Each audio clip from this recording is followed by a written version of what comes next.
سورہ انعام آیت 1 سے 20 تک اردو ترجمہ۔ بسم اللہ الرحمن الرحیم۔ ثنائے کامل اللہ کے لیے ہے جس نے آسمانوں اور زمین کو پیدا کیا اور تاریکیوں اور روشنیوں کو بنایا۔ پھر بھی یہ کافر دوسرے دیوتاؤں کو اپنے رب کے برابر لاتے ہیں۔ اسی نے تمہیں مٹی سے پیدا کیا، پھر ایک مدت کا فیصلہ کیا اور ایک مقرر مدت اس کے پاس ہے، پھر بھی تم تردد میں مبتلا ہو۔ اور آسمانوں میں بھی اور زمین میں بھی وہی ایک اللہ ہے جو تمہاری پوشیدہ اور ظاہری باتوں کو جانتا ہے اور تمہارے اعمال کو بھی جانتا ہے۔ اور ان کے رب کی نشانیوں میں سے جو بھی نشانی ان کے پاس آتی ہے یہ اس سے منہ موڑ لیتے ہیں۔ چنانچہ جب حق ان کے پاس آیا تو انہوں نے اسے بھی جھٹلا دیا۔ بس جس چیز کا یہ لوگ مذاق اڑاتے ہیں اس کی خبر عنقریب انہیں معلوم ہو جائے گی۔ کیا انہوں نے نہیں دیکھا کہ ہم نے ان سے پہلے کتنی ہی ایسی قوموں کو نابود کر دیا جنہیں ہم نے زمین میں وہ اقتدار دیا تھا جو ہم نے تمہیں نہیں دیا، اور ہم نے ان پر آسمانوں سے موسلادھار بارشیں برسائیں اور ان کے نیچے نہریں جاری کر دی۔ پھر ہم نے ان کے گناہوں کے سبب انہیں ہلاک کر دیا اور ان کے بعد ہم نے اور قوتیں پیدا کی۔ اور اے رسول، اگر ہم کاغذ پر لکھی ہوئی کوئی کتاب بھی آپ پر نازل کرتے اور یہ لوگ اپنے ہاتھوں سے اسے چھو بھی لیتے تب بھی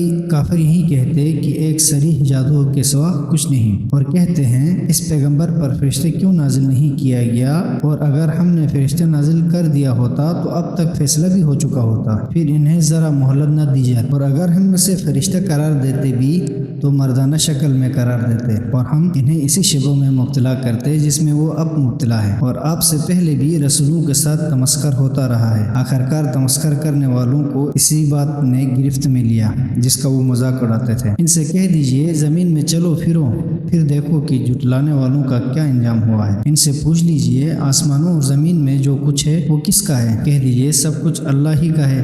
اس نے رحمت کو اپنے پر لازم کر دیا ہے۔ وہ تم سب کو قیامت کے دن جس کے آنے میں کوئی شک نہیں ضرور جمع کرے گا۔ جنہوں نے اپنے آپ کو خسارے میں ڈال رکھا ہے وہ ایمان نہیں لائیں گے، اور جو مخلوق رات اور دن میں بستی ہے وہ سب اللہ کی ہے، اور وہ بڑا سننے والا جاننے والا ہے۔ کہہ دیجئے کیا میں آسمانوں اور زمین کے خالق اللہ کو چھوڑ کر کسی اور کو اپنا آقا بناؤں جبکہ وہی کھلاتا ہے اور اسے کھلایا نہیں جاتا؟